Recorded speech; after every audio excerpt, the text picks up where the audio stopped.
दोस्तों, फिर से स्वागत है आपके अपने वी मोटिवेशनल स्टोरी चैनल में। दोस्तों, आज की कहानी बिल्कुल ज़बरदस्त होने वाली है। ये कहानी है कबूतर और एक शिकारी की। दोस्तों, अभी तक आपने हमारे चैनल को सब्सक्राइब नहीं किया है तो जल्दी से सब्सक्राइब कर ले, ताकि नई नई कहानियों का नोटिफिकेशन आपको मिल सके। तो दोस्तों, चलिए शुरू करते हैं। पुराने समय की बात है, एक जंगल में बहुत बड़ा बरगद का पेड़ था। उस पेड़ पर बहुत सारे कबूतर रहते थे।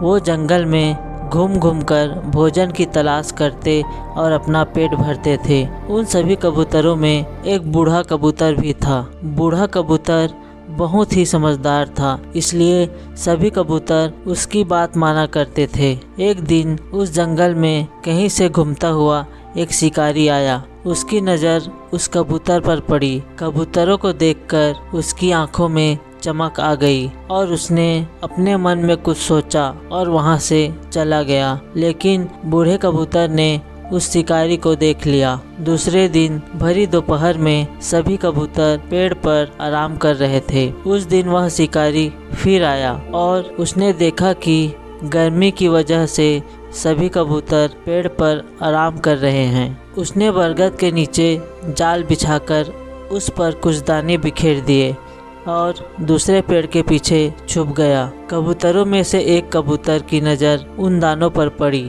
दानों को देखते ही उसने सभी कबूतरों से कहा कि देखो भाइयों, आज तो किस्मत ही खुल गई है। हमें आज भोजन की तलाश में कहीं जाना नहीं पड़ा, उल्टा भोजन ही हमारे पास आ गई। चलो चलकर मजे से भोजन करते हैं। गर्मी से बेहाल और भूख से परेशान कबूतर जैसे ही नीचे उतरने लगे, बूढ़े कबूतर ने उन्हें रोका, लेकिन किसी ने भी उसकी बात नहीं मानी और नीचे जाकर दाना चुगने लगे। बूढ़े कबूतर की नज़र अचानक पेड़ के पीछे छिपे शिकारी पर गई और उसे माजरा समझते देर नहीं लगी, लेकिन तब तक बहुत देर हो चुकी थी। दाना चुगकर कबूतर उड़ने की कोशिश करने लगे, लेकिन सभी कबूतर जाल में फंस चुके थे। कबूतर उड़ने की जितनी कोशिश करते उतने ही जाल में फंस जाते। कबूतरों को जाल में फंसा देखकर शिकारी पेड़ के पीछे से निकल आया और उसको पकड़ने के लिए उनकी ओर बढ़ा। यह देखकर सभी कबूतर डर गए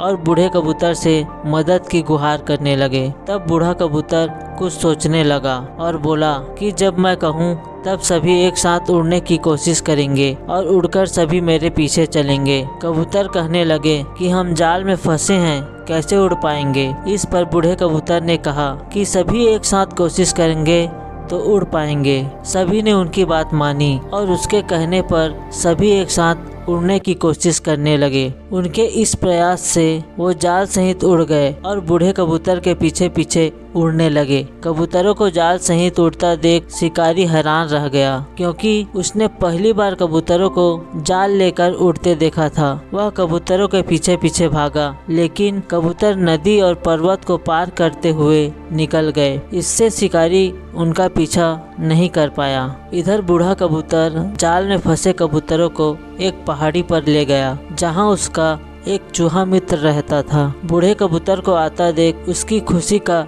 ठिकाना नहीं रहा, लेकिन जब बूढ़े कबूतर ने सारा किस्सा सुनाया तो उसे दुख भी हुआ। उसने कहा कि मित्र, चिंता मत करो, मैं अभी अपने दांतों से इस जाल को काट देता हूँ। उसने अपने दांतों से जाल को काटकर सभी कबूतरों को आजाद कर दिया। कबूतरों की खुशी का ठिकाना नहीं रहा। सभी ने चूहे को धन्यवाद दिया और बूढ़े कबूतर से क्षमा मांगी। तो दोस्तों, इस कहानी से हमें यह सीख मिलती है कि एकता में ही ताकत होती है और हमें हमेशा बड़ों की बात माननी चाहिए। तो दोस्तों, ये कहानी आपको कैसी लगी कमेंट करके ज़रूर बताएं और ज़्यादा से ज़्यादा अपने दोस्तों के साथ शेयर करें। और कहानी अच्छी लगी हो तो लाइक करना ना भूलें। अगली कहानी में आपसे फिर से मुलाकात होगी। तब तक के लिए गुड बाय। स्वस्थ रहिए, मस्त रहिए। जय हिंद, जय भारत।